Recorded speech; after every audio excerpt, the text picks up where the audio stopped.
Assalamualaikum. Welcome to Read by Virgo. Kindly subscribe my channel. Our today's topic is electronegativity. ईटा में तकरीबन बहुत से MCQs electronegativity से related आते हैं या वो प्रोडक्ट टेबल से रिलेटेड में आते हैं। तो अगर आपको उसका बेस क्लियर करना है तो आप इजीली हर किस्म के MCQs को, हर किस्म के ट्रिक्स को इजीली डील कर सकोगे अगर आपको बेस पे कमांड हासिल हो जाए। So here we are discussing about the electronegativity. इसको समझने के लिए आप सबसे पहले इस पिक्चर पे फोकस करें जो मैंने यहाँ पर अटैच की हुई है।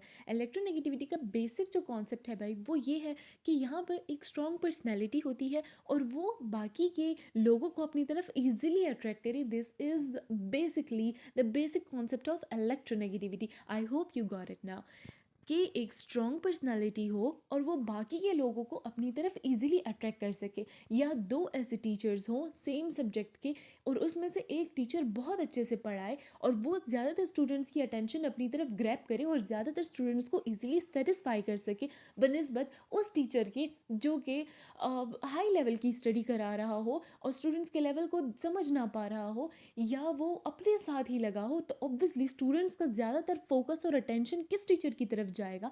उस टीचर की तरफ जाएगा जो उसे इजीली समझा सके।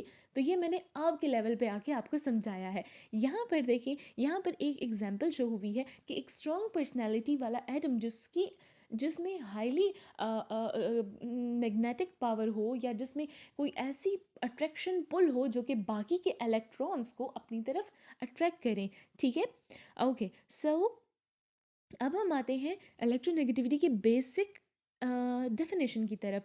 तो इलेक्ट्रोनेगेटिविटी एक ऐसी चीज़ है, एक ऐसा कॉन्सेप्ट है या एक ऐसा बेस है कि जिसमें कोई भी एटम या किसी भी एटम में इतनी एबिलिटी या टेंडेंसी होनी चाहिए कि वो बाकी के इलेक्ट्रॉन्स को अपनी तरफ खींच सके। वही टीचर वाली एग्जांपल दोबारा अगर हम ले लें, यानी लेट्स सपोज दो टीचर्स खड़ी हैं और इन दोनों टीचर्स में ये कंपटीशन है कि वो इस क्लास के तकरीबन कितनी परसेंट स्टूडेंट्स को सेटिस्फाई करती हैं अपने लेक्चर्स से और कितने स्टूडेंट्स को अपनी तरफ अट्रैक्ट करती हैं।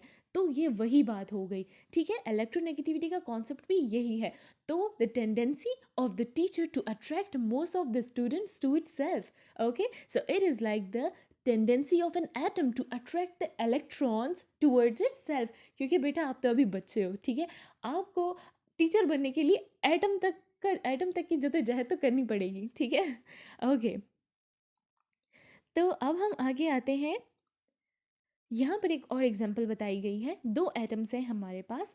एटम ए जिसको पर्पल शेड से शो किया हुआ है तो वो हमारे पास वीकली पुल कर रहा है। देखें, पहले तो दोनों ने बॉन्ड बना दिया अपने इलेक्ट्रॉन्स को शेयर करके। बाद में ये ए वाला बेचारा कंफ्यूज हो गया कि भाई मैंने अपना इलेक्ट्रॉन इसे दे तो दिया, शेयरिंग तो कर ली, लेकिन अब मैं अपने इलेक्ट्रॉन को वापस नहीं ले पा रहा। क्यों वापस नहीं ले पा रहा? क्योंकि मुझ में इतनी टेंडेंसी नहीं है या मुझ में इतनी एबिलिटी नहीं है कि मैं अपने इलेक्ट्रॉन को दोबारा अपनी तरफ अट्रैक्ट कर सकूं। और दूसरा जो ब्लू से शो हुआ है, ब्लू एटम, तो उसमें इतनी ज़्यादा एबिलिटी है या इतनी ज़्यादा टेंडेंसी है कि वो अपने इलेक्ट्रॉन को तो अपनी तरफ खींच ही रहा है, और साथ में जिसके साथ उसने बॉन्डिंग की है उस वाले इलेक्ट्रॉन को भी अपनी तरफ खींच लेता है। और सेकंड पिक्चर में जो आप देखते हैं तो पर्पल वाले शेड के पास जो इलेक्ट्रॉन है तो वो नहीं रहता और ब्लू के पास यानी एटम बी के पास वो आ जाता है। सो हमारे पास आइंस की फॉर्मेशन हो जाती है। कैसे आइंस की फॉर्मेशन हो जाती है? यानी हमें पता है कि अगर कोई इलेक्ट्रॉन किसी एटम से निकल जाता है तो उसको हम पॉजिटिव चार्ज से शो करते हैं, मतलब कि उसमें नंबर ऑफ प्रोटॉन ज़्यादा हो जाते हैं। आपको ये बात पता है कि number of proton is equal to number of electron in an atom. लेकिन अगर एक एटम से हम एक इलेक्ट्रॉन रिमूव कर दें, ठीक है, तो उस पे आपको क्या लगता है? Electrons, number of proton will not be equal to number of electron, तो वहाँ पर पॉजिटिव चार्ज ज़्यादा पड़ जाएगा। इसीलिए जिस एटम से इलेक्ट्रॉन लॉस हुआ है उस पर पॉजिटिव चार्ज आ जाएगा। ये दूसरा ब्लू एटम की अगर हम बात करें तो इसने क्या किया है, उस इलेक्ट्रॉन को जो अपनी तरफ खींच लिया। तो यहाँ पर भी वही वाला रूल है कि number of electron will not be equal to number of proton. Why? क्योंकि इसने दूसरे के इलेक्ट्रॉन को अपनी तरफ अट्रैक्ट कर लिया तो इस पे ज़्यादा इलेक्ट्रॉनिक क्लाउड आ गया, इस पे ज़्यादा नेगेटिव चार्ज आ गया। ठीक है, तो ये सब लॉजिक था इस एग्जाम्पल में। I hope you got it. और हमेशा ये बात भी याद रखें कि हमारे पास जो इलेक्ट्रोनेगेटिविटी के थ्रू जो बॉन्ड बनता है या जो प्रोडक्ट बनता है वो हमेशा हमेशा हमारे पास आयंस की फॉर्मेशन होती है इसमें। ये जो कुछ थ्योरी है ये वही सब बात है जो मैंने आपको एक्सप्लेन की है, बट इसमें जस्ट सिंपल एक एडिशन ये करेंगे हम कि जो एटम हमारे पास इलेक्ट्रॉन लॉस करता है, किसी दूसरे एटम को दे देता है, किसी ऐसे एटम को जिसकी इलेक्ट्रोनेगेटिविटी बहुत ज़्यादा होती है, यानी जिसमें अट्रैक्शन की कैपेबिलिटी या एबिलिटी या टेंडेंसी ज़्यादा होती है, तो वो एटम हमारे पास मोस्टली मेटल्स होते हैं। और वो एटम जो कि इजीली ग्रैब कर लेते हैं इलेक्ट्रॉन्स को अपनी तरफ, तो वो हमारे पास नॉन मेटल्स होते हैं। ठीक है। और इसका बाय प्रोडक्ट मैंने आपको बता ही दिया कि इसका बाय प्रोडक्ट जो है तो वो हमेशा हमारे पास आयनिक बॉन्ड्स होते हैं या आयंस की फॉर्मेशन होती है। ठीक है। अब बात आ जाती है, okay guys, you know what, I am there telling you one of the most important trick, and I know that if you understand the concept behind this shit, you will be easily able to solve each and every trick related to electronegativity. Okay, you know what, जितना हमारे पास size small होता है ना किसी भी atom का guys, तो उतना ही ज़्यादा वो इलेक्ट्रोनेगेटिव होता है। अब इसके बिहाइंड कॉन्सेप्ट है, लेकिन मैं चाहती हूँ कि चलें ठीक, आपको मैं इसका कॉन्सेप्ट भी समझा देती हूँ और इसको मैं आपका लर्न करने का एक इजी ट्रिक भी बता देती हूँ। यानी जितना ज़्यादा साइज़ हमारे पास स्मॉल होता है किसी भी एटम का, उतना ही ज़्यादा वो इलेक्ट्रोनेगेटिव होता है। इसकी एग्जांपल मैं आपको ये दे देती हूँ कि जितने भी छोटे बच्चे होते हैं तो वो ज़्यादा शरारतें करते हैं, और वो ज़्यादा जो है तो नेगेटिविटी की तरफ, मतलब ज़्यादा शरारतें, तो आप नेगेटिविटी को उसको कह सकते हो, रिलेट कर सकते हो। तो छोटे बच्चे जो है तो वो ज़्यादा शरारतें करते हैं। ठीक है। तो इसी तरह हम ये कह सकते हैं कि स्मॉल साइज़ के जो एटम होते हैं वो ज़्यादा इलेक्ट्रोनेगेटिव होते हैं, और स्मॉल साइज़ के एटम्स हमारे पास क्या हुए, नॉन मेटल्स हुए, जो कि पीरियोडिक टेबल के राइट साइड पे होते हैं। ठीक है। तो यहाँ पर अब आ जाती है एक और टेबल, यस दिस वन। तो यहाँ पर क्या, ये देखिए प्रोडक्ट टेबल का एक सिंपल सा कॉन्सेप्ट है गाइस। अगर आपने इस वाले ग्राफ को अपने माइंड में फिक्स कर दिया ना, तो believe me you will able to solve every kind of MCQs. You will be like master of this topic then. ये हमारे पास एक ऐसा sketch है, you know what, when I was studying about this electronegativity for the very first time, I was so damn confused about the concept behind this shit. But this was a kind of sketch जो मैंने अपनी अभी तक like I hold it, and ये मेरे तकरीबन mostly बहुत ज़्यादा काम आता है। हर किस्म के MCQs I am able to solve it because of this chart. So तो यहाँ पर क्या है, बेसिकली एटम्स के साइजेस को शो किया हुआ है।